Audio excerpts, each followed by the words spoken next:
Wood smoking all my dragons, divine righteous almighty greats over achieving never slacking. Welcome back to my channel. This is titled Truth About the Irish, First Slaves Brought to America, to the Americas, Forgotten History. So I'm gonna jump right into it. I'm gonna be very truthful, very honest, very not. I'm not gonna be biased. And if you've been on my channel, you know I've spoken about the Irish and what they've been through in America. So with that being said, we're gonna hop right into it and let's see what they're saying. Here we go.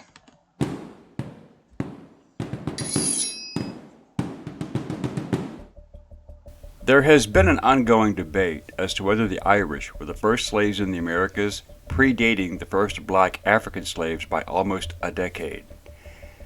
Slavery is perhaps one of the oldest profit-making endeavors in human history, and the Irish were a special target for 1,000 years. Throughout history, the Irish were persecuted by one faction or another, to include enslavement and indentured servitude. When did the Irish first become slaves? How long did the selling of the Irish continue?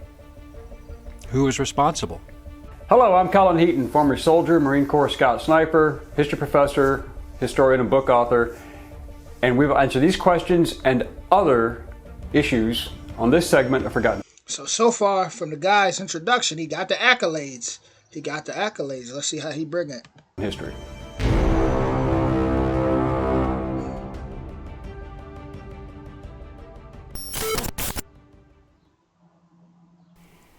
Some groups deny the Irish slavery under English and later British rule, claiming that this was nothing more than voluntary indentured servitude, which did exist. However, there are counter-arguments that will be challenged here. There is a legitimate dispute as to the numbers enslaved, especially during the 17th century before the Act of Union in 1707. The official British legal terminology used was indentured servants. Whether the servants in question had willingly signed the indenture contract to emigrate to the Americas or were first to go. Many were forced. Therefore, those transported unwillingly and effectively sold were not considered to be indentured. This included political prisoners, vagrants, convicts, political activists, thieves, prostitutes, or people who had been defined as undesirable by the English government. The Irish introduction to slavery was during the first Viking raids in the year 795, lasting through the mid-9th century. This period saw the Irish killed and enslaved. Just like many other societies, the Vikings attacked. Most of these... Let me say this real quick too. The Irish were also known as the Niggers of Europe. You know, I definitely read that a couple times. These early raids were along the northern and eastern coast using hit-and-run tactics. The Vikings would then flee with treasure and slaves and return to either their holdings in Scotland or back to Norway. Usually, many slaves who were of value were ransomed back to their families, but others remained in captivity. Then, from the year 837 onward, larger targets such as the greater monastic towns of Armagh, Glendalough, Kildare, Slane, Clonard, and Clonmacnoise, and Lismore were hit by larger forces. These large-scale raids generally spared the smaller local churches and villages far inland, but slaves were still taken, mostly to Scotland and Iceland. In 875, Irish slaves in Iceland launched Europe's largest slave rebellion since the end of the Roman Empire. Shout out to the Irish on that rebellion. I always love to hear it. They ain't take no crap. You know, it takes a lot to believe in yourself and get up and go against, that type of punishment, I should say. When Hlofriolf, Hallmarson's slaves killed him and fled to Vestmannaeyjar. In 841, the port that became known as Dublin was taken and occupied by both Olaf and Ivar the Boneless. And by 850, I'm laughing because I'm big on Vikings, so Ivar the Boneless, he was out of control. 853, this part of Ireland was a Norse trading center, and slaves were a large part of it. The slave trade did not stop with Ivar's death in 873. Finally, in 902, driven out of Dublin by the combined forces of Brega and Leinster, but the Vikings came back in 914 and reclaimed all the territory, taking more slaves. But Irish resistance was not over. In 980, the Irish, under Mael Sechnal Mac Domhnall, king of Meath, fought and managed to defeat the Vikings and freed all of their slaves. Some Vikings who remained assimilated and adapted to Christianity and became part of Irish society. The final nail in the coffin regarding Vikings holding land and taking slaves was in 1014 at the Battle of Clontarf, when Brian Boru, High King of Ireland, attacked Dublin, aided by his allies, the Limerick Vikings. They fought other Irish allied to the local Vikings in Dublin, and Boru's force won, and all the slaves were again freed, thus ending the legacy of constant Norse raids, whether from Danes or Norwegians. The period forced enslavement and severity ended a century after the Norman invasion of England in October 1066. Subsequent Norman rulers of England eyed Ireland, and slavery in its true form was abolished in 1102. In 1155, Pope Adrian IV supposedly gave Henry II of England a papal bull, granting the king the authority to invade Ireland. However, many historians believe that this authorization was a forgery. Regardless, Henry II of England faced excommunication for the murder of Thomas à Becket, the Archbishop of Canterbury, so it is possible. However, Adrian's successor, Pope Alexander III, granted the lands of Ireland to Henry II, although it was not his land to give. The Norman conquest of England and Ireland were cataclysmic events that would shape Ireland's as well as world history and create tension. Let me say this real quick too. One thing I learned from even watching uh, the Viking show, right? Where, since they talked about Ivor the Boneless, was you seen his father Ragnar uh, take slaves. You know, when they would go raid somewhere, just like they talked about in here. You know, they take slaves, whether Christian slaves. They'd even at one point he had an Asian slave. Like they would just wherever they find them, people were just kind of getting moved around, right? So that was definitely you could tell. It was war. It was war, and then when you watch the show, The Last Kingdom, with Uhtred, when he was fighting for the English king, you know, the English king never trusted him because Uhtred was really Viking. You know, he's raised by Vikings, and you see him writing history, and he says to Uhtred one day, he says, they won't even know you. You know, they won't even, like, I'm not going to put you in, you won't exist. You know, they won't even know you existed, even though Uhtred was the reason they were winning these wars. It was like, he was like, they won't even know you existed. So with that being said, history is also, we also got to keep in mind, is written by the people who won those wars. And one thing about wars, all wars based on deception. So just keep that in mind, guys. Tensions with England for the next 800 years. The Normans were initially invited to Ireland by Dermot MacMurrough, the deposed king of Leinster. He is sometimes referred to as Dermot of the Foreigners, and his grandmother was the granddaughter of Brian Boru. In October 1171, King Henry II landed in Ireland and allowed Dermot to recruit soldiers and mercenaries, as Ireland was made up of several kingdoms at war with each other. The city of Dublin and the surrounding area were under Norman occupation and would be called the Pale, or the safe zone. Going beyond that was considered foolish, hence the term we use today, going beyond the pale. But the Normans ended the practice of slavery in Ireland, but not serfdom, for at least a few hundred years. Despite the Norman abolishment of slavery, serfdom was still alive and well. Serfs were, unlike slaves, bound to the land, and the land meant everything. So selling people into slavery would have left no one to farm and conduct agriculture. Following the Battle of Kinsale, in 1601, when the Irish and Spanish alliance was defeated, the Irish aristocracy fled to Europe, but the commoners remained, and they left a power vacuum filled by English nobles. Reports vary, and the numbers are in dispute, but the high number is that English forces had 30,000 captured Irish and Spanish soldiers. Other sources say half that number, around 15,000, were engaged, with 7,000 to 8,000 being captured. The Spanish allies were allowed to leave, but not the Irish. In 1603 or 1604, King James I of England, crowned on March 23, 1603, reportedly issued the order of banishment. This allowed those Irish captured to be sold, a permanent banishment. After nearly a decade, the king gave permission for the English Governor-General to collect and sell the captured Irish soldiers as slaves and send them to the New World in the Americas. In 1612, the first... It's just so messed up because these kings were supposed to be like so righteous and so, you know, God-fearing and this and that, but they didn't when it came to other humans, I mean, when I studied kings, they were very screwed up people. A lot of them, very screwed up people. And really just maneuvered off of ego. I'm not saying being a king will ever be easy, but you got to be a narcissist. You got to get your hands dirty constantly. I mean, there's a whew. And then on top of that, a lot of them were pretty just ego driven. That's just the truth. Recorded Irish slaves were sold, possibly to the Portuguese, and taken to the Amazon River basin in their colony in modern-day Brazil. This brought them to the New World. There has been some dispute as to whether these people were indentured servants or slaves, but it is clear that they were forced out of Ireland to the New World, so it seems illogical and ridiculous to assume that they went voluntarily, hence the status of slaves. I want to say this too. Even if they went voluntarily, right?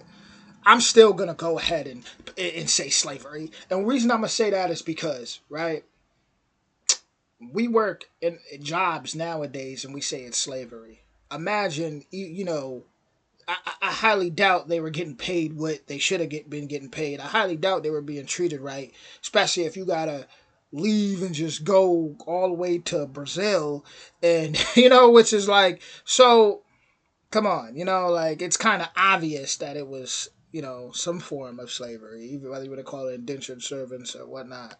It has been chronicled that in 1625, James I's son, Charles I, issued the decree, and it may be possible before his death in March 1625, but given the timeline on James's death, it would appear that his son, Charles, probably did issue the royal decree authorizing the Irish slaves. This included prisoners captured, those deemed to be common criminals, and rabble-rousers who were sold. They were to become the property of the English plantation owners in the North American colonies. As a result, tens of thousands of Irish men and women were sent to the Eastern American colonies, as well as Guyana, Antigua, and Montserrat. As well, between 1629 and 1632, as other Caribbean locations over the next few decades were infiltrated, but the exact number may never be known. By 1637, approximately 69% of the population of Montserrat were Irish. Many were indentured servants, yet some were slaves. The rationale was simple. Black slaves had to be purchased at a cost of around 20 to 50 pounds sterling, a huge sum of money in those days. However, Irish slaves were sold for 900 pounds of cotton per person, but also traded for tobacco and indigo in a straight barter system. It would appear. Now, just to throw in some extra points here, when you look at, let's talk about Haiti, which you guys would know is Haiti, right? When you look at Haitian voodoo, you have Baron Samedi, and he's married to who? It's just some education for people that may not know. He's married to Man Bridget. Man Bridget is known as what? Irish. And it was said that came from Irish, when Irish in these so-called black slaves were, came across each other on certain plantations. There's always a little bit of truth to the myths, guys. So that's just some information right there. You got to think about it, like. Here that the Irish then became the largest source of slaves for English slave traders and plantation owners at that time, far surpassing the African slave trade until the early to mid-1700s.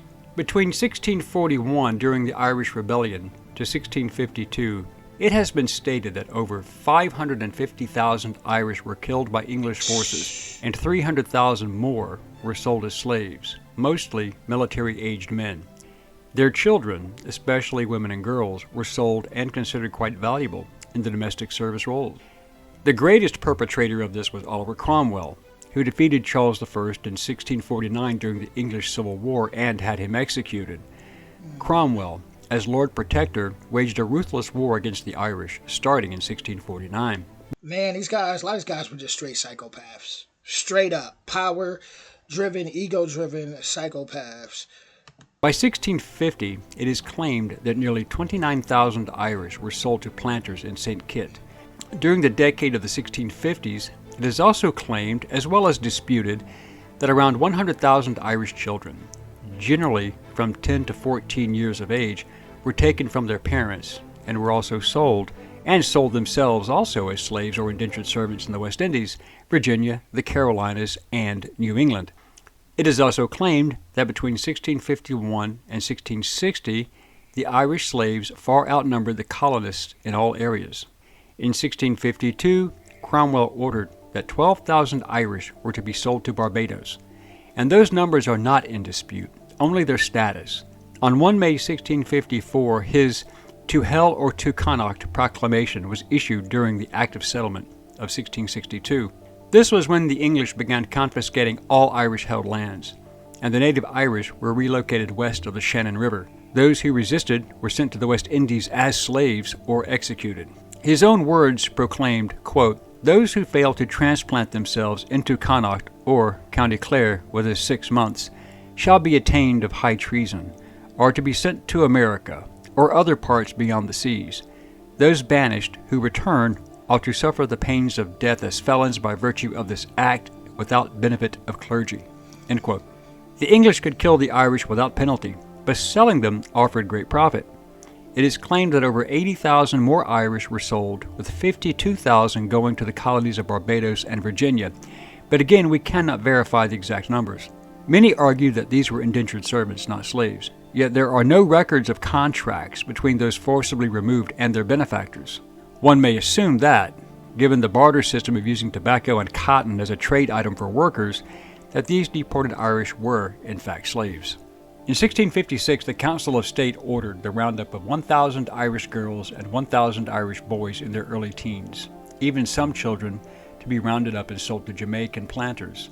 These numbers are in dispute, but do seem reasonable, as these would be children whose parents were already deported.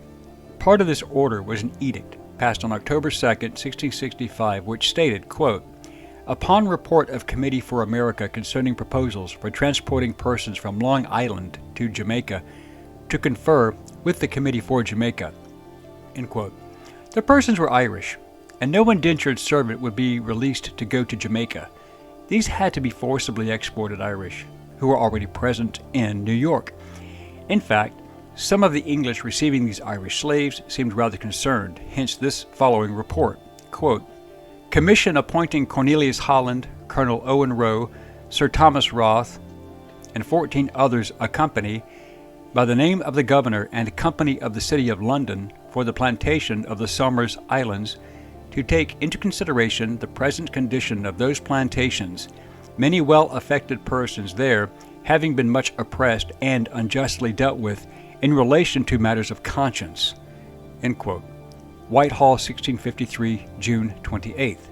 This situation, with the forcibly removed Irish not being a people to take subjugation lightly, appeared to have created the fear of an uprising, and this seems to be explained in the Whitehall document from November 18th, 1656. Let me say this. I gotta slip this in because they mentioned New York. When you look at, and I learned this because I pay attention, I study, I love history. When you look at the movie The Gangs of New York, and you see the Irish immigrants coming off them boats, you see people throwing rocks and stuff at them, saying, "Go back to Ireland, you effing," the MIC. And I don't personally, I'm not gonna say the word because I don't like to disrespect people. I don't feel like it's neat. They were saying derogatory words for Irish. Shout out to my Irish out there. I don't do that where I just say a word and just, no. It's power in words. So I don't. But if you watch that movie, if you haven't, Gangs of New York, definitely go check that out. And you'll see how a lot of them were mistreated. They were literally looked at as the inners of Europe. Quote, "The Council of State to Captain Wilkinson. Importance of the Somers Islands to the interest of the Commonwealth. Supposition that the Spaniards will endeavor to get a footing there. Doubtful that a principle of disaffection may yet be retained by some of the inhabitants. He is encouraged to attend to his duties as commander of the fort, to keep a vigilant eye upon the malignant and discontented party, that they may have the less opportunity to prejudice the island's safety, and to use his best endeavors to secure the interest of the Commonwealth." End quote. This referred to the Irish population that must have been slaves, and they feared an uprising. No reason to worry about indentured servants. So, whether one accepts the reality of Irish slavery or not, The fact remains that there were Irish people forced into slavery. However, the exact numbers may never be known. We hope you enjoyed this segment of Forgotten History. Please click like and subscribe for free. And please stay tuned and be engaged and informed. Send us comments if you have questions or even show ideas, and we will respond to all requests and comments as soon as we can. Thank you. So what I appreciate about this video, first off, was it was presented very well, very clear, easy to understand, and it didn't have a condescending tone to it, where like he didn't have to he didn't even attack anyone or like throw any shots. He just straight told what his research and history. He just straight told it, and like I said, in a clear, very well presented way. It was very presentable. How I feel about that? I feel like, man, I've been saying this for a while. A lot of these things on, if you've been subscribed to my channel, you know that I've been saying it in videos when people be, oh, black, white, and I'd be like, that's why I say so-called black, so-called white, because that's a design right there. That's a design, even Sicilians, they were getting hung in Jim Crow days. That's a fact. A lot of them are getting hung. They had a mass hanging, actually. Like they were just considered inners from Sicily, pretty much. They like it was a lot of them, even Italians. If you're Italian and you're watching this, you know that a lot of Italians had to change their last names to fit in.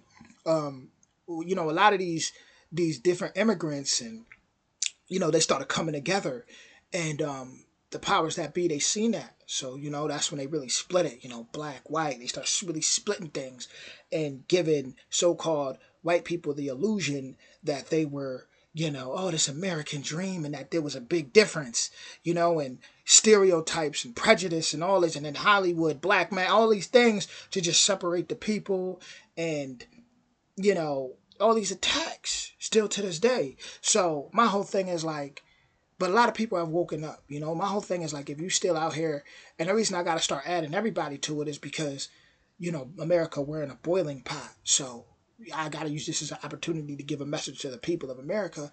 We have to start coming together and really seeing the truth here, because, we in some ugly days, guys. And that's why it's like even a lot of people, like I see a lot of other certain documentaries, I see Irish guys who are in these, so-called white prison gangs, and they're repping as Nazis and all. It's like, even when you look at that symbol, the swastika, that's, go look up the swastika, and how far that goes in places like Africa. Go look up how much of a peace, much peaceful that sign was. Go look at what it meant in Japan. So it's like, and then if you are Irish and you know your history, or Italian and know your history, so you have no business, trying. It just makes no sense. You know what I'm saying?